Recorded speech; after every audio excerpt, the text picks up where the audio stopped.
नमस्ते, मैं doctor Arun Kannan, orthopaedic surgeon from Apollo hospital Chennai. Hip and knee surgery में specialise करता हूं और इस वीडियो में घुटना का एक इम्पॉर्टेंट लिगामेंट मेनिस्कस करके एक लिगामेंट है, उसके बारे में देखेंगे। घुटना में मेनली 6 लिगामेंट होते हैं। 2 तो मेनिस्कस कहते हैं, एक तो अंदर के तरफ जो है उसको मीडियल मेनिस्कस कहते हैं, जो बाहर के तरफ है उसको लैटरल मेनिस्कस कहते हैं। इसके अलावा घुटना के बीच में 2 लिगामेंट है, ACL PCL करके 2 क्रूशिएट लिगामेंट है, और घुटने के साइड्स में 2 लिगामेंट है जिसको कोलैटरल लिगामेंट्स कहते हैं। तो घुटना में मेनली 6 लिगामेंट्स है, इसमें से मेनिस्कस का रोल बहुत आवश्यक है, वेरी इंपॉर्टेंट रोल है। मेनिस्कस हड्डी के बीच में एक कुशन जैसा होता है, 2 C शेप लिगामेंट्स होते हैं जो हड्डी के बीच में होते हैं और शॉक अब्जॉर्बिंग फंक्शन करते हैं। कुशन जैसे होते हैं, तो जब लोड घुटना में होता है, जब खड़े होते हैं, चलते हैं, बैठ के उठते हैं, जो लोड हड्डी के ऊपर जाता है वो एक कुशन के थ्रू जाता है, तो हड्डी के जो ऊपर लोड है वो 30 से 50% कम हो जाता है।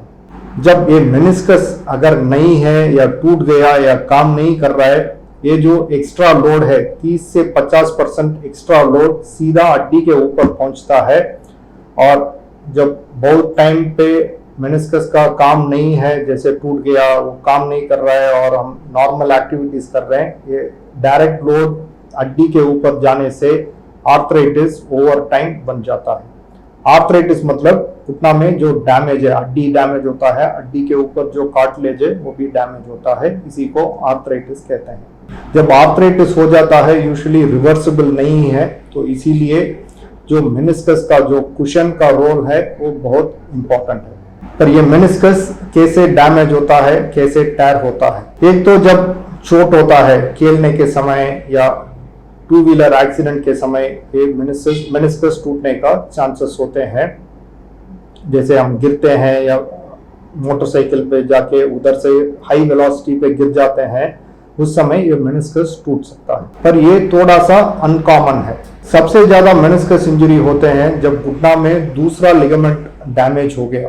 तो जैसे ACL लिगामेंट जो घुटना के बीच में है, इसमें डैमेज हो गया और इसको आपने इलाज नहीं करवाया है, तो उस समय घुटना में बैलेंस नहीं रहता है, तो घुटना में बैलेंस नहीं रहता है और बार बार स्लिपिंग घुटना के अंदर ही होता है।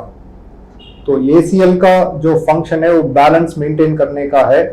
जब नहीं है तो इम्बैलेंस बहुत ज्यादा होता है, तब ये मेनिस्कस बीच में फंस के टूट जाता है। तो इसीलिए जब ACL में अगर इंजरी है, उसको पहले से ट्रीटमेंट करना बहुत आवश्यक है। यंग लोग है जो एक्टिव है, अगर ACL इंजरी हो गया तो उसको सर्जरी करके ठीक करते हैं। अगर नहीं किया तो मेनिस्कस डैमेज के वजह से आर्थराइटिस बनने का चांस सब बढ़ जाता है। जो तीसरा टाइप ऑफ मेनिस्कस टैर है वो आर्थराइटिस जिनको है, जो उम्र के वजह से जिनको आर्थराइटिस शुरू हो गया, उसमें मेनिस्कस में सेकेंडरी डैमेज होता है। जब घुटना में आर्थराइटिस है, उसके वजह से घुटना में जो मेनिस्कस है उसमें जोर ज्यादा आता है, तो उसमें वेयर एंड टैर होता है। इसको डीजेनरेटिव टैर कहते हैं। अगर जिनको आर्थराइटिस है, जिनको अगर 55-60 उम्र है, उनको घुटना में आर्थराइटिस बन गया, उनको अगर आप MRI करेंगे तो बहुत लोगों को ये मेनिस्कस टैर मिलता है। पर इस उम्र में यूजुअली मेनिस्कस का टैर है वो usually part of arthritis process है, तो उस समय आर्थराइटिस का ही इलाज चलता है, मेनिस्कस टैर का अलग से यूजुअली इलाज नहीं करते। तो हमारा ध्यान पहले जो होना चाहिए, जो यंग लोगों में जब मेनिस्कस टूटता है, उसके वजह से घुटना में जो सेकेंडरी डैमेज हो सकता है उसको प्रिवेंट करने में रहता है। तो अगर मेनिस्कस टैर हुआ है तो कैसे पता चलता है? जैसे मैंने बोला था, जब घुटना में जोर ज्यादा पड़ता है तब मेनिस्कस का जो रोल ज्यादा होता है, जो कुशनिंग इफेक्ट ज्यादा जरूरत होता है। जब बैठ के उठते हैं या इंडियन टॉयलेट में बैठ के उठते हैं, अगर उस समय दर्द हो रहा है तो मेनिस्कस टैर के वजह से हो सकता है, या सीढ़ी चढ़ने पे हो रहा है तो उस समय भी मेनिस्कस टैर हो सकता है। अगर चोट के बाद ये सब आपको कंटिन्यूअस हो रहा है, तो बैठ के उठने में दिक्कत है, सीढ़ी चढ़ने में दिक्कत है, तो मेनिस्कस टैर सस्पेक्ट किया जा सकता है। दूसरा एक कॉमन साइन है, अगर मेनिस्कस काफी टूटा है और लूज हो गया तब वो जॉइंट के बीच में फ्लिप करता है, जो हड्डी के बीच में जाके फंसता है। उस समय दोनों हड्डी एक पोजीशन में लॉक हो जाते हैं। लॉक होने के बाद क्या करते हैं, यूजुअली हम थोड़ा थोड़ा मूवमेंट करके जो मेनिस्कस है वो हड्डी के बीच से फ्री हो जाता है, उसके बाद नॉर्मल मूवमेंट वापस शुरू करता है। इसको पेशेंट्स बहुत अच्छे से डिस्क्राइब करते हैं, ये जो लॉकिंग फिनोमेनन को जब होता है जरूर पता चल जाता है।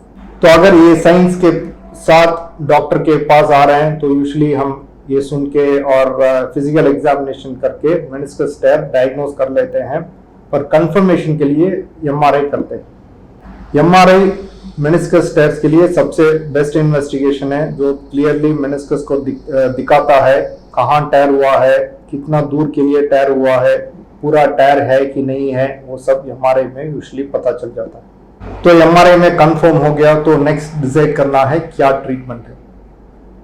अगर पार्शियल टेयर है, ज्यादा दूर की नहीं है और स्टेबल पोजीशन में है, तो इनिशियली इसको रेस्ट और फिजियोथेरेपी एक्सरसाइज के साथ ट्रीट करते हैं।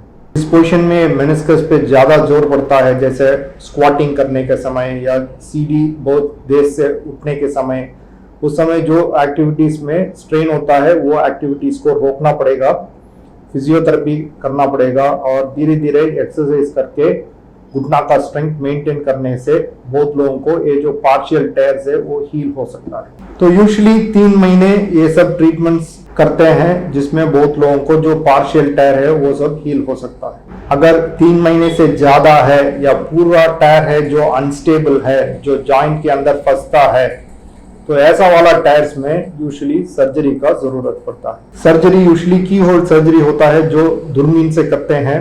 दूरबीन के लेके इसमें असेस करते हैं कि मेनिस्कस कितना टायर हुआ है, कितना कॉम्प्लेक्स टायर है, वो सब देख के उसके हिसाब से उसको रिपेयर कर सकते हैं या शेविंग कर सकते हैं। मेनिस्कस का जो टायर्स है 3 तरीके का होता है।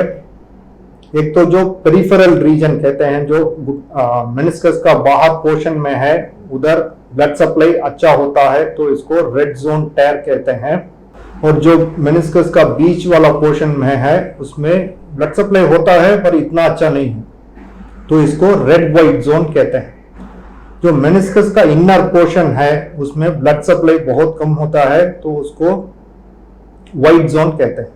जब ये मेनिस्कल टायर रेड जोन में है, इसको अच्छे से स्टिचिंग करके रिपेयर कर सकते हैं और इसका हीलिंग पोटेंशियल काफी अच्छा होता है। रेड वाइट जोन में भी इसको स्टिचिंग करके वापस कर सकते हैं। जिसमें ब्लड सप्लाई बहुत कम है तब इसको स्टिचिंग करने का चांसेस बहुत कम है, मतलब स्टिचिंग करने के बावजूद भी ये जुड़ता नहीं। तो अगर वाइट जोन जिसमें ब्लड सप्लाई नहीं है उधर टूटा है तो यूजुअली मेनिस्कस को शेविंग करते हैं। तो ये सर्जरीज करने के बाद थोड़ा इसके लिए रिहैब करना पड़ता है और धीरे धीरे ये हील होने का 80 to 90% चांसेस है। जब अगर अच्छा ब्लड सप्लाई है और उसको अच्छा से स्टिचिंग किया है तो 80 से 90% लोग ठीक हो जाते हैं। कुछ लोगों में जिनको ये लॉकिंग हो रहा है, इसका मतलब है वो घुटने के बीच में फंस रहा है, तो और जब ये होता है घुटना के अंदर जो बोन्स है उसमें डैमेज और बढ़ता है। जैसे अगर एक छोटा सा पत्थर आपका शू के अंदर फंसा हुआ है, जब भी फंसता है पैर में भी और शू में दोनों में डैमेज करता है, वैसा ही इसमें भी डैमेज होता है। तो अगर लॉकिंग हो रहा है तो इसको यूजुअली पहले ही सर्जरी करते हैं। सर्जरी करके इधर रिपेयर या जहां ब्लड सप्लाई नहीं है उधर शेविंग करते हैं। तो समरी में घुटना का एक इंपॉर्टेंट लिगामेंट है जो मेनिस्कस है, जो कुशनिंग इफेक्ट देता है, शॉक अब्सॉर्ब करता है। अगर ये टूट गया तो घुटना में आर्थराइटिस बनने का चांसेस बहुत ज्यादा बढ़ता है। तो इसलिए मेनिस्कस टायर को पहले आइडेंटिफाई करके इसको ट्रीटमेंट करना जरूरी है। जिनको ACL टूटा हुआ है उनको सेकेंडरी डैमेज मेनिस्कस में होके टायर हो सकता है। तो इसलिए अगर ACL टायर है, यंग एज है और एक्टिव पर्सन है तो पहले ACL को ठीक करने से मेनिस्कस इंजरी को प्रिवेंट कर सकते हैं। अगर मेनिस्कस टायर हो गया और पूरा टायर है रेड जोन में जहां ब्लड सप्लाई के साथ है तो इसको अच्छे से रिपेयर करके ठीक कर सकते हैं। अगर वाइट जोन में है जिसमें ब्लड सप्लाई नहीं है और घुटने के बीच में मेनिस्कस फंसता है तो उसको शेविंग करके ठीक करते हैं। Thank you.